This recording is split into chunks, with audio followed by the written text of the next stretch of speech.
Hello, hello, everybody, and welcome to the Smoko podcast. My name is Alexis Armstrong, your host. Nice to meet you. The Smoko podcast is the place to celebrate and highlight women, trans women, and non binary folk working within STEM and trade occupations. So please tune in, take a break, and join us. We are on Smoko. And today we are extremely lucky to be joined by my lovely internet friend, who I have never met until today, who is Paris Mitchell, who goes by Boat Lady Paris. She's a third year apprentice. She specializes in, aloe boat building. And she lives in New Zealand and she makes these beautiful, fantastic aloe boats. She was just telling me that she fixed a boat yesterday and jumped into the wake and has these crazy experiences of building boats and being a shipbuilder. And I just find it so interesting and fascinating. And I can't wait to learn more. So thank you very much, Paris, for coming on to the show. Oh, thank you for having me. It's an honor to be here. Oh, no, it's like it's so lovely to meet you in person. And I've just been a huge fangirl of your Instagram and what you do and what you build. And I would just love to know how you got into aloe boat building and working in the maritime industry because it's a niche within a niche. And I was wondering if you could talk about how you discovered the trade and then what about it made you realize to be like, oh my God, I'm going to be a boat builder. How did that happen?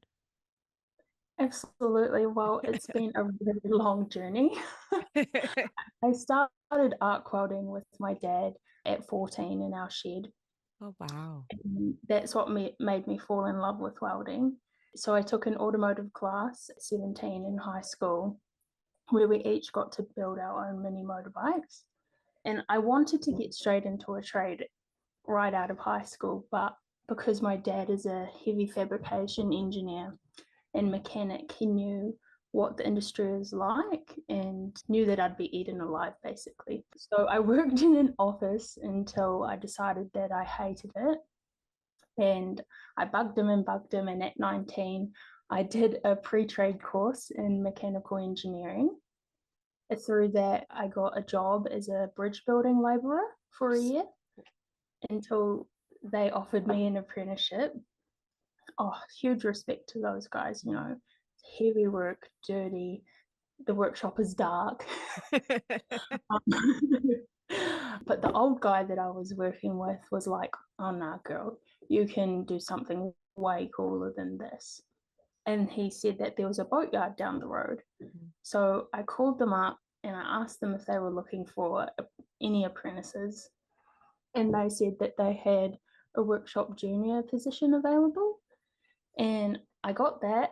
And once I was in it, oh, that's how I fell in love with boat building.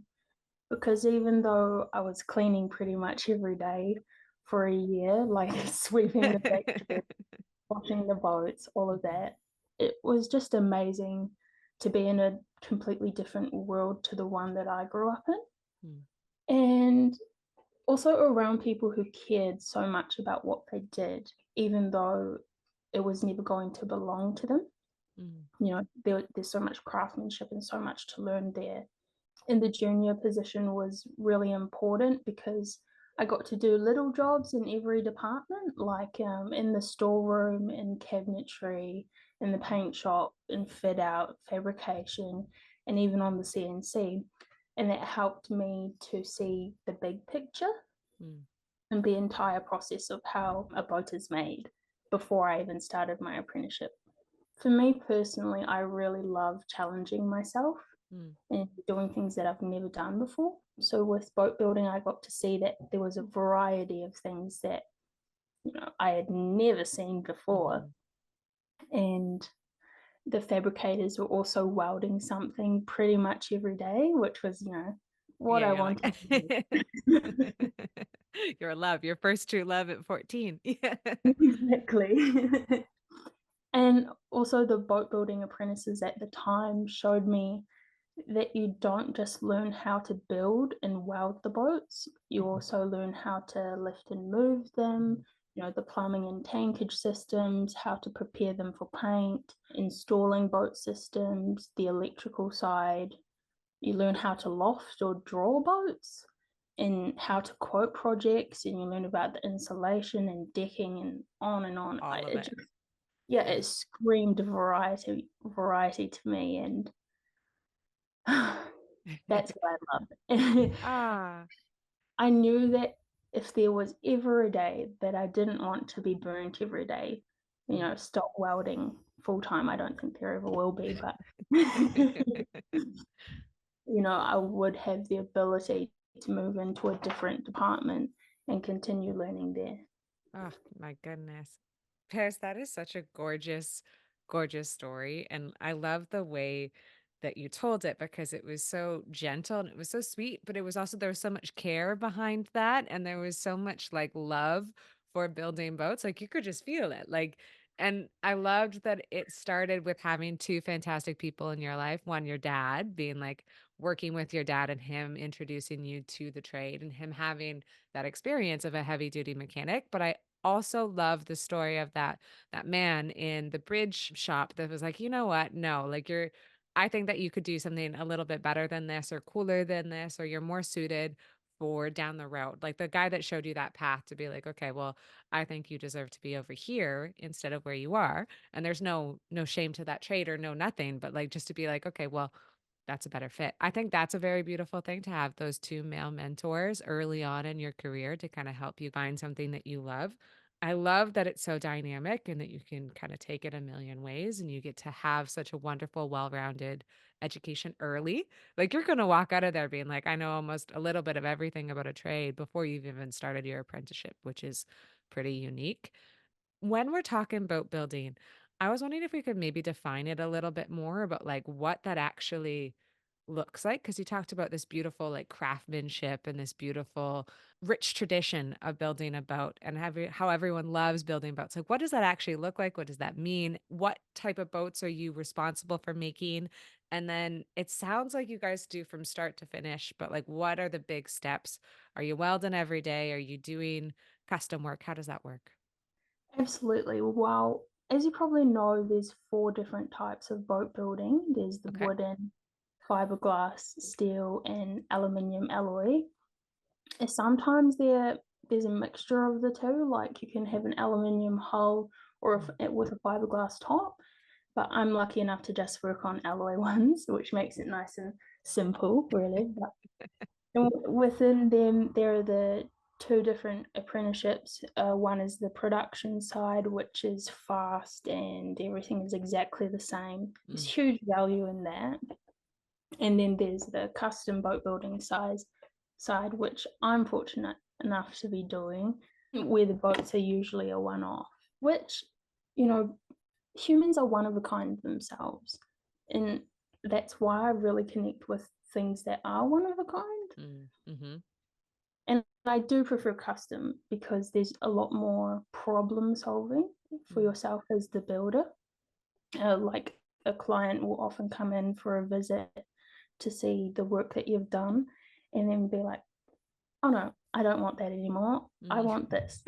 And Yeah. change their mind. And it's their money, that's fine. Yeah. But you have to work out what is the most efficient way to do that. Is it going to be strong enough? Or, what steps are you going to do instead of just following the same thing? So alloy boats are lofted or drawn by designers Okay. who transfer everything. So yeah, they've got the most difficult job, really. And I'm not sure if you've heard of this, but a lot of people on who are fabricating don't have a lot of respect for designers Mm. because they've never actually been on the tools themselves. Ah, okay. And that's something I would like to change, Mm. because sometimes they design something that's just like, how am I going to do that? How is that Mm. practical? But yeah, that's something for the future anyway. How and they transfer everything into a cut file for us. Mm. And when that turns up, we deburr everything and organize all of the parts and keep track of where they are and think about when we will need them. Like we're going to use certain parts months down the track, or we need these parts right now. Mm. And then we join the frames because usually they're cut into sections to get the most out of a flat sheet of alloy. Mm. Makes sense. Yeah. But we have to weld them together and tack on the stiffeners and then set them aside out of the way. And then with a laser level, we use that to set up the jig perfectly, Mm. which is super important because if you get that wrong, the rest of the boat will be wrong. Okay, so that's like the major step. You're like, this is the most important thing that we do. Okay, gotcha. You know, like a foundation of a house, Okay, really. Mm. understood. Locked in. Okay, gotcha. And then we stand and support the frames and bolt them to the jig, to the given Mm, measurements. Then we join the keelsons or the keel bars, and that those are the main spines of the boat, the structural main structure of them that keep it straight and strong. And we lift them onto the boat with the bearers, or along with the transom. Then we tack in all of the stringers, which are cut from the profile to give the correct curvature, mm, and mark them with the stitch pattern, which is given by the designer because wow. not everything has the same amount of weld on it. It is all carefully calculated by them. Then we join and tack in the knuckles. And I Oh, actually did a paper on this. oh, amazing. I absolutely love that. That's fantastic. Yeah, so that's like if I ever forget a step, like they're all there. Oh, I love that. That's such a fantastic cheat sheet because it's Yeah, like you do need that though, because like I think people maybe when you're explaining it, they can maybe lose sight of how important your job is. You're building a boat. Like this is going to be military boats, they could be research boats, they could be like aluminum alloy boats are like the be all end all in the maritime industry. So like these are boats that are like heavy, heavy use, even if they're just going to go commercial or to somebody's like own personal use, who knows. But it's like safety of that person using that craft. It still has to completely function. It has to take rough weather. Like these are very serious welds and serious things that you're building. You're building a ship. It's incredible. thank you, exactly. And if you break down, you know, it's not a 5-minute trip. You're in the middle of the ocean usually. Hmm. And Yep. that's why it is so serious. Mm, While all of this is happening, because there's usually a team of 4 or 5 of us, mm, you know, someone else can be working on the fuel tanks or the engine hatches or the cabin top if there is a jig for that. Otherwise, we build it on top after the hull flip. Then we join the hull sheets mm. and lift them on and tack them to the frames and stringers with, you know, various clamps. And oh, when I first did it, it was so cool to learn Mm. because when you haven't done something before, you have no idea how to, you know. Yeah, totally. You're just like winging it and you're like, what? Like this is so much more complicated than I thought. Yeah. But then, like, as you get used to it, it becomes second nature and Mm, like common sense. The guys have come up with little tricks to use aluminium for levers and, mm, you know, just necks of things, of ways to do things, which is mm. really cool. Oh, I love that.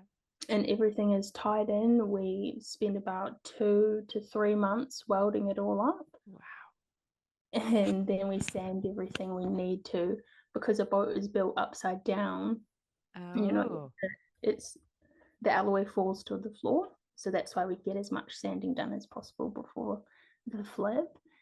And then we paint the whole bottom if we need to, because obviously it's easier to paint down than overhead. Yep. Then we roll her outside and she gets rolled over, flipped by a crane, and then we roll it back in, and go the soles or the floors, and the foredeck and the superstructure, and the cabin top and steps and the radar mast, Mm. all of that jazz. And then we see weld and sand again. It's That's my favorite part, but yeah.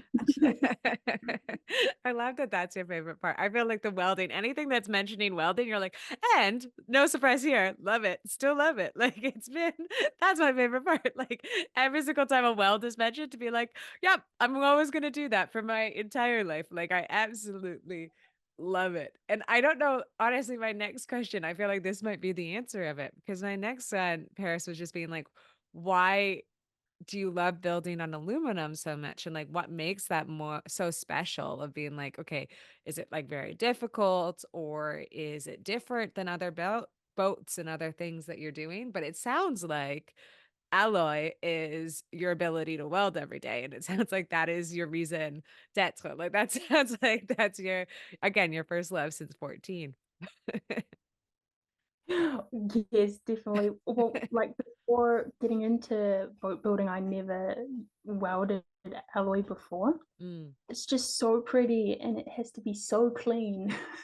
And that's what makes it difficult to mm, weld. And it's on the completely other side of the table of elements to iron. mm, So I like to think of her metaphorically as a woman. Like, mm, if you treat her with care and you support her correctly, then mm. she'll turn out perfect and is so strong and unbreakable. You're just beautiful. But if you come in and abuse her with heat, she's going to pack a tantrum and crack and warp and collapse like It's not going well. It's not the same as iron. Yeah. like you ask any welder, the weld pool on aluminium does not play nice if you don't know what you're doing, if you don't know the correct settings on your Mm, welder and the amperages to use, and also the muscle memory for it. mm. Like, it's extremely important to spread your heat out and not just do everything in one hit. That's why in some of my videos you'll see me go here and here and here and Mhm. here, because otherwise it can start off straight and then it'll go woo. Coming in too hot. You're putting on too much attention on her. You need to take it easy. Take her out on a couple dates. Exactly. I love that. There are also extremely low tolerances for the internal structure. Less than half a millimeter of porosity is allowed. You need to have your gun at the correct angle the entire way so that it gets perfectly penetrated and fuse those two metals together with Mm, enough filler wire to hold that strength. So mm. not only the outside has to be pretty and uniform, but the inside does too. Oh my goodness. Like everything that you've described here so far of like from the technicality of the actual weld in itself of like well I love the metaphor of comparing alloy to a woman and it's something so different, but the technicality of the weld aside, it also sounds like building a boat is so technical too. It's 2 layers of complexity. It's complexity on actual trade ability and like of your trade of welding, but it also is complexity of system and complexity of building and so many different parts. And it just sounds like you need absolute kind of care and to be completely on and to go slow. I'm guessing it takes like months for you guys to build one ship. Is that correct? Yes, that's correct. Like, we've been on this ferry build for almost a year now. Wow. Yeah. Oh my goodness. And Um, I mean, there's been like, I've been on it mostly full time, and there have been two other apprentices and two other workers on it part time. But yeah, we just need more workers. I could imagine. Like, also a ferry ship is like a big one. And I think one of my all-time favorite videos of yours is that one where you're like hung upside down in a space. And I think it gives you the sense of how big and complicated these things are that you guys are building. And it kind of gives a sense of like how badass you guys are to be like, yeah, humans made that. Like they shouldn't. Like I feel like robots should have made that, but like humans made that. That was Paris and her team of 4 people that created that ferry. Like that's absolutely insane. Paris, my next one was on favorite ships, on like, do you have a favorite one that you love? Any project that you've worked on so far? I don't know if that's actually a thing, if it takes a year to build the ship. I don't know how many you've built or if it takes like a couple years for it. And then a two-part question of that is in the future, do you have like a dream project or a dream ship? Like do you see like maybe a commercial fishing boat or like a big research vessel that you're like, okay, one day I'm gonna make one of those. Right. So, like, I forgot to mention that in that year, I also helped on a different, like Okay. a meter Coast Guard boat and a couple. and a little mini jet boat. So Ugh. yeah, like that's probably also why it took so long. Having multiple ones on the go. Yes. Yeah, and it's difficult for my company when they haven't built a boat before, we're not precisely sure how long it's going to take. But whereas the production side, because we also do that as well, Mm, you're expected to finish it in 3 weeks. Well, as for favorite boats, I'd like to say all of them okay. because every single one has taught me so much. But my most favorite would have to be my first custom 45-foot catamaran, Mm, which is the boat build I was on in 2022. mm. That's my first boat where I welded the keel bars and other structural components. Amazing. So Congratulations. I was buzzing the entire time. This is the main part of the ship, guys. You don't understand. My world. Main part of the ship. Love it. And I feel like that's when something went click for me Mm, and my welding just stepped up a level and it felt like I finally got it. Like all of mm. those years working towards this point were all worth it. Like I started out in a company that essentially builds mini super yachts. Oh, wow. Yeah, after I started, and there I built a couple of the 45-foot mono hulls, the custom ones. I helped with a 36-foot and a 32-foot and a 9 meter. And boat builders, if you ever meet them, they've got a certain swagger to them. Mm. It's borderline arrogance, but they know they're awesome. Mhm. I've met a couple working in the maritime industry that do walk around Stratton. Like you could see them in like in the port that you're like, oh, they probably build ships, and they're like, oh, what boat are you on? And you're like, I don't know, man. You're gonna know more about it than me. Like I'm just a geologist on it. Like please. You're not just a But geologist. but you know what I mean? Like, it's like I'm like, I don't know what the cull is. I don't know how to build it. I don't know our rollover. I don't know any stats. You probably do. They do walk around with a swagger. That's true. Mhm. So they really helped me to appreciate these massive structures. Mm, And in my first year, I was like, right, once I'm qualified, I'm going to help build a super yacht, overseas somewhere. And I mean, I'm open to that for the right circumstances and one day maybe. mm, But as I've grown and matured and time has gone by, mm, I've realized, yeah, I can definitely do that. I have the ability to, but do I really want to put my body and my health on the line and energy and time into a project where someone doesn't even care about me or know me? mm, Like as I said to you before, clients will often come in to check on a build that and they'll barely acknowledge you. mm. Like I've only ever had one say thank you for all of your hard work. Oh, wow. And I understand that they pay for my wages and I understand that they have no idea what it takes to get the result that they want. But Mhm. like, does it cost anything to smile and show a slither of No. appreciation? No, No. exactly. Like, I'm glad I got that out. Well, good. Like, cause I think that like that does need to be out. And I think it's a really good point in terms of fabrication and building something for somebody else. And I think sometimes you're like, yes, I understand that this is my job and I'm thankful for them to give me that opportunity that I get to do something that I love. But at the same time, when it's not for maybe like public good, or if it's not like a Coast Guard vessel, or if it's not for something that you can stand behind, sometimes it does feel a little bit like yucky. I had the same thought when I worked in mining, and I eventually left mining because it just wasn't for me. I'm super thankful for that industry. It got me where I am now, and I loved my time there, but I just realized I was like, "You know what? I don't know if like me mining for gold aligns to maybe what I believe in the world or aligns to my values currently. Like I just don't think that this is for me." Exactly. I'm so glad you can relate to that. Mm. And then early last year, I read the NZ Marine News magazine Okay. and I saw a statistic in here of the ethnicity percentages involved in recreational boating, 68% are New Zealand European or Pākehā or white, Yeah.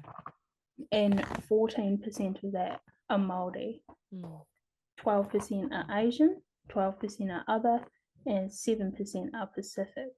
mm, So for me, my ancestors came over here on wooden boats. mm, I This is a project. Don't ask me how I'm going to do it. It will probably take my whole lifetime to change. mm. But that's a gap that I would like to close because I personally believe that everyone should be out there equally enjoying the Agreed. water Hmm. and there should not be such a gap. Obviously, colonization has a big hand in that, but yeah, we should be out there enjoying it, everyone, equally. 100%. I agree. I couldn't agree more. I couldn't imagine also with your background and your experience of working within the maritime industry, because I feel like your people are defined by their navigation and the way that they built boats, and it's a historic cultural part of your people is that connection to the ocean and that connection to boat building, and then Mm. to have that be part of your life and then enter into the maritime industry, especially if you're working on super yachts and just having that disconnect. I could see that being really ill-fitting in your soul and just being like, "Okay, this is not correct," No. and I yeah. felt like it would be more service to me and my ego if I did work on a super yacht. So I thought, how can I be of service to my people, to Mhm, everyone, more like, to figure out how we can bridge that gap and make it more affordable because everyone says that boating is a luxury, but why? mhm. It shouldn't be. Like, there's no it shouldn't be an access to the ocean shouldn't be a luxury, it should be kind of a basic thing. I don't wanna diminish or take away from, like, how powerful your statement was, but it reminds me a little bit about skiing in the West Coast in Canada. Skiing used to be brought up as being, like, so cheap, and it was just something that everyone had access to. Everyone had access to the mountains, and now it is, like, $2,000 to go skiing for the year, or it's $300 for, like, 1 day of skiing. That's not even your gear, that's just a price. Like, it used to Yeah. be kinda, like, for everybody within this area. You could, like, take a bus and go up on the mountains and go enjoy being outside and being connected with the mountains, and now that's completely gone, and it's a So shame. I think it's a shame to everybody, really. that's turned elitist for no reason. No, it's I think it's such a big point, and I also think, like, I don't wanna diminish that comparison between skiing and, like, your culture of being maritime based, because I think, like, there's such but there is a big disconnect there, like, those are 2 different things. Is there anything that's happening in New Zealand that is trying to increase diversity in the maritime industry, or is there a movement that's also trying to increase access to maybe boating and to the maritime industry? Because also, let's be real, ocean and maritime is really linked to ocean conservation, right? Like Mm. it's and if you're out on the ocean, you're going to respect it a lot more. You're going to want to protect it a lot more. So it's also important in that way. But is there anything that the government or anybody is doing? Exactly. Well, I think I can tell you this. I am the co-chair for the National Industry Advisory Group for the marine industry. And one, thank you. As an apprentice, I just inserted myself in there. Good. I was trying to make sure that they're doing what they're supposed to be doing. But one of the key focuses is to get more minorities, Maori and Pacifica, into this industry. That is something that they will be spreading out to employers to get rid of that bias, to put us into more higher skilled, higher paying jobs. Mhm.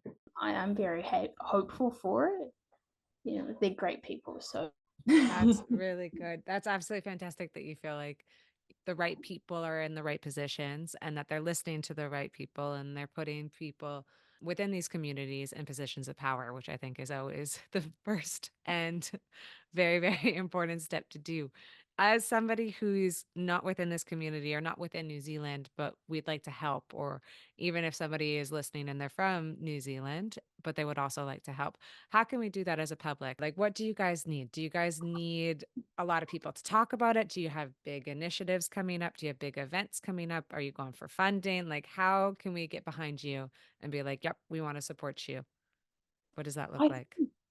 If you have a minority around you who wants to reach for something bigger, you should allow them to get that. You should help them get that opportunity. Please, when you don't judge a book by its cover, Mm, because people always do that with me. hmm You know, you don't know someone, give them a chance, especially if you're an employer, you know. hmm If someone is passionate, give them a go because they want to learn, and that's so important. Like, as many of your scoundrels have said, Yeah. that's all you need, really. Yeah, it's true. Someone who's willing to listen and learn. Mhm, Um, don't just forget about what they look like. mhm. No, I love that advice, and I if you have any resources, I would love to tag them on this as well, or like anywhere that people could read about what you guys are doing and kind of the current statistics and how you guys would like to change this in New Zealand and what does that change look like. Anything that you have, please send my way, and I'm excited to put it onto this interview. And so people, if they're listening, can go and kind of support you guys and learn more about it. It sounds like Paris, like we might have kind of already answered the next two, but the next two is really just about the future of the industry, of anything that you're excited about or what direction do you hope that we move to? But it sounds just more like equitable and just a true equal demographic and that it's not skewed in one population versus the other, but also probably more women in trades, more minorities in trades, and less bias within the culture. I don't want to speak for you, but it sounds like that's been No, the that's the exactly focus. it. Yeah. Not stereotypes. And, you know, I mainly made my Instagram so that my family can see what I'm up to. Oh. Obviously, also to attract people into the industry. But I realize not boats aren't for everyone. Mm, But if people can see me, you know, some chick who literally grew up around the corner from Hood Street, mm, making these flash boats, and think to themselves, like, hey, maybe I can do that thing I've been putting off for so long because of my internalized fear. Or I can do this project at home by myself because I'm willing to give it a go. Like, mm, I think people have stopped trying sometimes, mm. and it's important to try. I love that advice. I love it because it's so simple and it's so true of just being like the importance of trying something new. I think people have gotten really scared of failure. And I think social media, while it's a wonderful tool, I think sometimes people think that they have to be perfect. I love that you also speak to that on your social media of just not being perfect, of being like, yeah, okay, like I don't know if this worked out perfectly or this looks a little bit messy, but I'm still learning. Like there's such an authentic presentation. And I think that's so good for increasing representation of women in the trades because I think it allows us to get rid of our perfectionism that kind of comes with being a minority within these industries. Yeah, and I beat myself up for so long, Mm, you know, whenever I made a mistake, hmm until my trainer said, "Look, you're a human, and Yeah. you're going to make mistakes, and sometimes you're going to make them multiple times." And we're not taught how to deal with failure at school. You hmm know, that whole system is structured wrong, I think. mm, You take a test, and if you fail, then you fail and you can't try again. hmm That's not how life goes. Yeah. That's such a good analogy. And it's like, again, it's simple, but it's correct. Like that is complete couldn't agree more. Like that is exactly what is wrong is of being like scared that you only have one shot and if you fail, everything's completely fatalistic, which isn't the case at all. Um, one thing, Paris, that we've talked a little bit about, but I was wondering if we could talk more about it is this idea of bias and this idea of not judging a book by the cover. And I was wondering if we could speak to the misconceptions of working in the trades and maybe being a woman or a minority in the trades and any potential barriers you think that those misconceptions are making. And then try to tackle it if you can, but I'm not going to give you like solve world peace on this on this podcast, but like what do you think we could do to try to maybe break down those misconceptions or a step to break down those biases? Well, I think there are 2 avenues. Firstly, it does start with employers. Mm, Yeah, a lot of them are afraid of employing women and other minorities for a lot of stupid reasons that we all know, but I want them to know that they shouldn't be. mm, You know, I'm not saying that I've pushed my workplace, but as your employee who happens to be a minority improves their work quality, like trust me, the rest of your workplace will improve even more as well. mhm. They will just follow because no one wants to be worse than a girl or a Maori or a Maori girl, you know. Yeah, using their, like, bigotry against them, basically, to be like, "Yeah, all of the people here are bigots, and putting me and kicking their ass, it's gonna make it's better for your bottom line."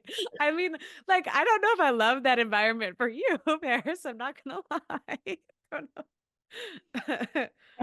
I've been lucky enough to work with some really good guys, but Mm, yeah, there's always going to be assholes out there, mm, and you just have to learn to not listen to them. mm, I mean, like for me, the work, I just love it so much that nothing's going to get in my way. mm. No, I don't care what anyone says, really.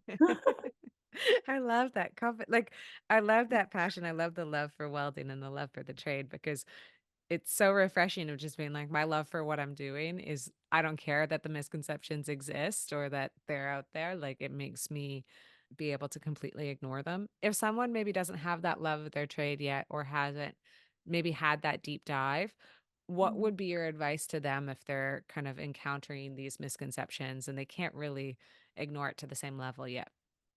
Hmm. Well, what helped me, I think there has to be a really strong reason why you're doing the trade, Mm, because there are going to be points that are really difficult.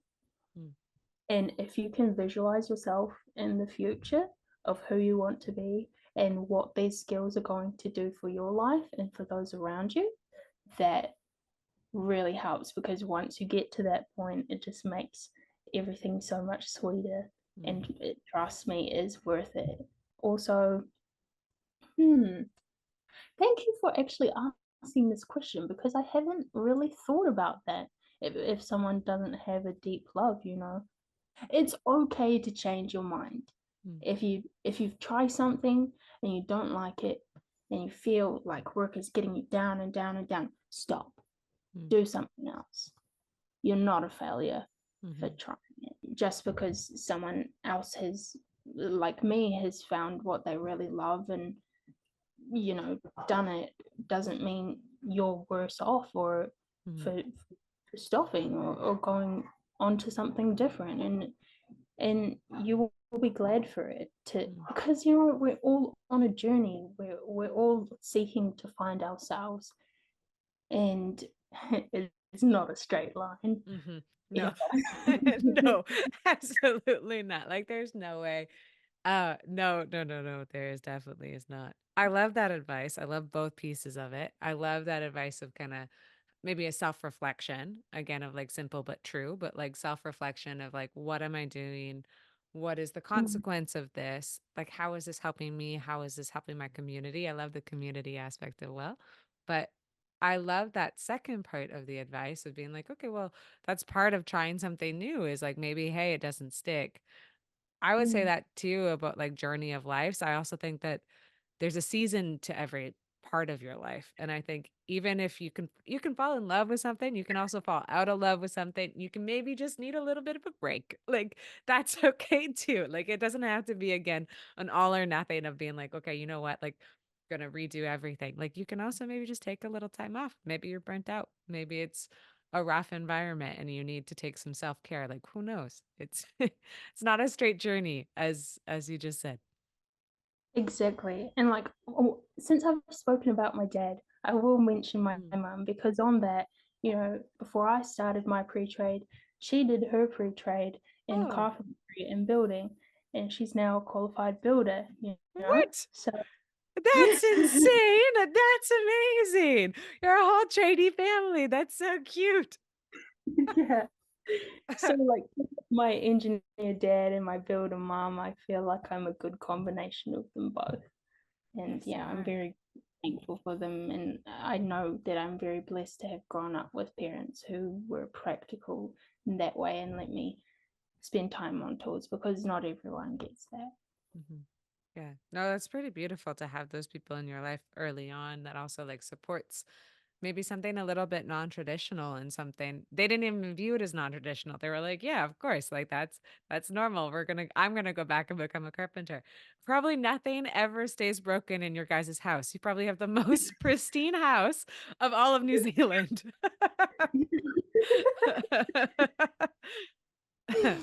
Yeah, multiple projects on at once for sure. Paris, can I ask you a personal question about your family? Is that okay? Of course. Do you guys get to work on stuff together or like what does that like do you guys create family projects together? Do you get to do stuff outside of jobs that's still related to building something? Well, we live in different islands at the Okay, moment. So they're in the north and I'm in the south. But when I did live at home, I got to help my dad with restoring a Mark II Ford Escort, which was my first car. cool. Growing up, they bought a big scaffold for us, and Dad put a fireman pole on the side of it, and then we'd jump off it onto the tramp. That was fun. Yeah, Mum would just like build the dog. Not just, sorry. She she was an upholsterer, she was a Mm, sewer, she was a cook, she did everything. mm. And made the dog kennels, helped with the gates. Yeah, I do miss them. But Aw, yeah. that's really cool. Oh, that's so beautiful. Like that's gorgeous. And the fact that you guys could have like a real scaffold to be like, yeah, dad just built this scaffold. Unreal. Like, that would have been the coolest house on the block to be like, "We're gonna use the fireman pole again all day, every day. That's all we're gonna do." Like, that's absolutely fantastic, Paris. I love that. The last one I wanted to ask you, because you've been so generous with your time, is being an outsider, as being somebody up here in Canada and you being down in New Zealand. One thing that you can see from afar is this wonderful culture of women in trades down in New Zealand. And I feel like you guys just have this sense of community that it permeates through like Instagram or through online.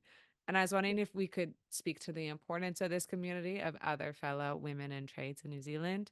And then if others want to copy you guys, how would we do so? Because I feel and maybe that's not true. Correct me if I'm wrong. If you're like, no, you know what? I don't know if our community is the best, or we need to work on this. Like, correct me if I'm off. But it does seem that you have this wonderful community, and maybe it's a little step above or ahead of other places in the world. Oh, thank you. That means a lot. Yeah, us humans, we don't like to feel alone. Mm, And Kiwis, we're very kickback and generally easygoing. And we are, in this day and age, we're lucky to have social media to show what we do, and we just add everyone who we have, similarities with. It's, mm, it's super, it's really easy to do. mhm, And then you just make a group chat, and see when everyone's available for like a barbecue or a drink. mm, And I think for me personally, it's been so important because it's helped me to heal my sister wound in a mm, way. We call ourselves the tradie ladies, and there's a very good reason why we work with men. But this is not a topic that is talked about a lot. Um, Obviously, we want to learn the trade and learn from the men, but it's also because we've most likely been betrayed or outcast by other women in our life. mm, And so to meet someone who has been through the same challenges and is interested in similar things that you are and isn't intimidated by you, mm, it, it means a lot. So, and you know, don't believe everything you see mm, because some of them are just making these groups to make themselves look good. Sometimes you'll meet women who rub you up the wrong way or mm, someone who gossips a bit too much, but you just avoid those people and you don't mhm. have to see them Yeah, it's not Like, like I think that yeah, kinda happens no matter what. Like, you're always gonna run into, like, a couple people, but, like, on the whole, you guys sound like it's really, really supportive. It just feels very supportive, and it feels very inclusive. I mean, like, it just seems like everybody is welcome. I mean, even being a Canadian, of being like, "Yep, Alexis is welcome," and be like, "Oh, cool, okay, thanks, guys." Like, it's kind. absolutely. Yeah. Once you find your sisters Mm, is the most empowering, the best feeling because they help you to find your voice and to stand strong. And that helps you to carry into the workplace, mhm, to speak up and to not be afraid of, going up against a man or mhm, asking for what you want because they'll always have your back. And I think a lot of us may try to get into the boys' club, mhm, but in my time, I've realized you will never be in mhm. the boys' club. Yeah. Nor do You you might really think want it. Yeah, but you're not. exactly, Yeah. yeah, but that's what they want you to think. Yeah. No, yeah, and I love men. Don't get me wrong, Mm. but we're very different, and yeah, I understand what you mean, though. It's like that is kinda a gut reaction when you first enter a space is just trying to be accepted by it, and you get really nervous by it because 'cause you're like, "Okay, I'm a minority. How do I fit in or how do I assimilate?" yeah, And you exactly. it can be kind of a pressure to be like, "Okay, let's be one of the boys," but it is so beautiful to all of a sudden have people that are similar to you in that position and can understand maybe things a little bit different because you guys are very similar, going through the same issues or something that's specific to it. And I love that it sounds like you guys created that culture just by being super down to earth and just being like, yeah, let's do a barbecue or let's go for beers. Like it just sounds very casual. It is Mm. extremely. There's no reason for it to be formal. Mm. We're all dirty every day, so No, I love that. As like an uptight North American, I absolutely love that. I feel like we need to probably take that because I think North American culture is so serious at all times. So I think that's a wonderful thing. well, that's cool. That's interesting to learn. Well, at least it's my point of view. I think Canadians are a little bit chiller, but I do think like as a whole, North America is pretty can be very serious and can be very formal at times. And I think all the Kiwis I've ever met, I would never describe any Kiwi I've ever met as formal. I never, not a word that goes with Kiwis. Good. Yeah, we're just not that way. No, I think it's so beautiful. Well, Paris, thank you so much for coming on the show. It was a complete joy speaking with you and listening to your dogs fight at times. But I absolutely loved this interview. And it was just so nice to meet you after being online friends for a while now. So it's just so nice to hear more about your journey. I'm excited to link all of those resources onto what's happening and changing the maritime industry and changing boat builders and bringing in more minorities and how we can help. And just hearing about your apprenticeship and what it takes to build the ship. It's absolutely fascinating. Oh, thank you so much for having me here, Alexis. Like, the work that you're doing is incredible, and the fact that you even wanted to listen to my story means so much to me. So thank you. Oh, you're welcome. Oh my God. Anytime, Paris. This is like a selfish act completely. I love listening to these stories. This is my favorite thing. This is my favorite part of my day. Like, no, anytime you want to come on Smoke Out, you let me know. I would love to. Well, thank you so much. And I'll talk to you later. Well, Ka kite, have a great weekend. You too. Bye, Paris.